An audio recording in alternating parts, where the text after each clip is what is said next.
नमस्कार, मैं अपूर्वा। आप देख रहे हैं द सहारा न्यूज चैनल। आइए नजर डालते हैं आज की कुछ खास खबर की ओर।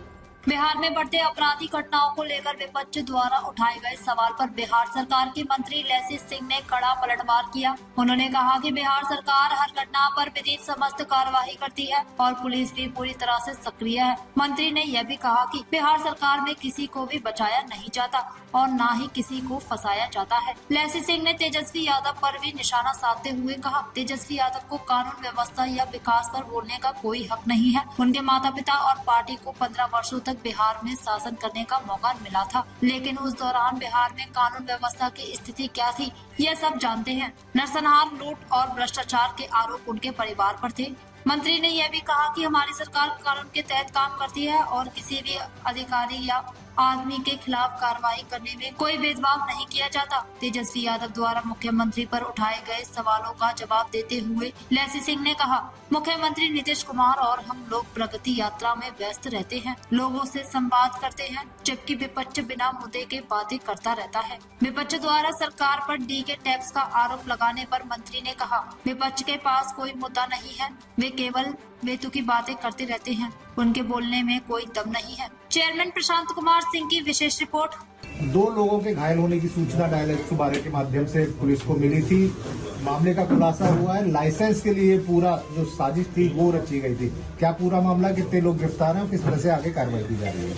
कल देर रात करीब 1:30 से 2 के बीच में यूपी डायल 112 पे एक सूचना आई थी कि 2 व्यक्तियों को गोली लगी है फ्लाईओवर के पास, जो हाईवे है वहां पे। इस सूचना पे तत्काल विजयनगर पुलिस मौके पहुंचती है तो देखा है कि 2 व्यक्ति वहां पे घायल पड़े हैं। एक छोटा हाथी है और एक के पैर में गोली लगी है और एक के हाथ में गोली लगी है। तुरंत उसको इलाज के लिए अस्पताल भेजा जाता है। जब कायदे से गाड़ी की छानबीन की जाती है, पड़ताल की जाती है और गोली के लगने के एंगल वगैरह देखा जाता है तो घटना संदिग्ध प्रतीत होती है।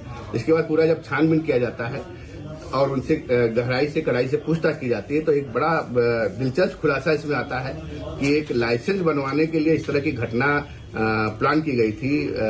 जो इसमें गाड़ी का मालिक है आरिफ, उसके द्वारा आरिफ का एक कुरकुरा बनाने का फैक्ट्री है और उसका कहना था कि उसको एक लाइसेंस की जरूरत थी। तो उसने YouTube पे कहीं से देखा था कि अगर उसके ऊपर इस तरह से खतरा होगा तभी लाइसेंस उसको मिल सकता है। तो उसने अपना प्लान किया और अपने 2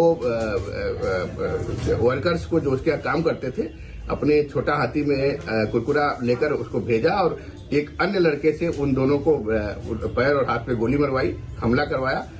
पूरी घटना का एक खुलासा हुआ है। इसमें पूरी योजना में और घटना क्रम में 4 लोग शामिल थे और सभी को गिरफ्तार किया गया।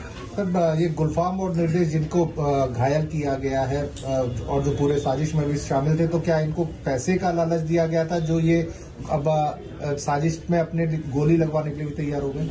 हाँ, ये इनको पैसे का भी लालच दिया गया था और जो तमंचा और कारतूस है वो भी आरिफ द्वारा ही प्रोवाइड किया गया था कहीं से खरीद के।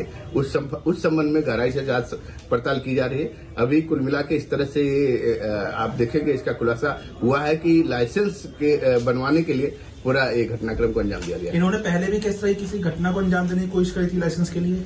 इसमें जो आरिफ है, जो फैक्ट्री चलाता है कुरकुरे की, उसका कहना है कि पहले भी हमने 2-3 बार अपने गाड़ी पे हमला करवाया था, पत्थर फेंकवाया था, लेकिन मेरा कोई इसमें अभियोग नहीं दर्ज हो पाया था थाने में, बहुत प्रयास के बाद भी। तो मैं लगातार प्रयास में था कि इस तरह का कोई घटनाक्रम बनाऊं जिससे मुकदमा दर्ज हो जाए ताकि मुझे लाइसेंस मिल जाए।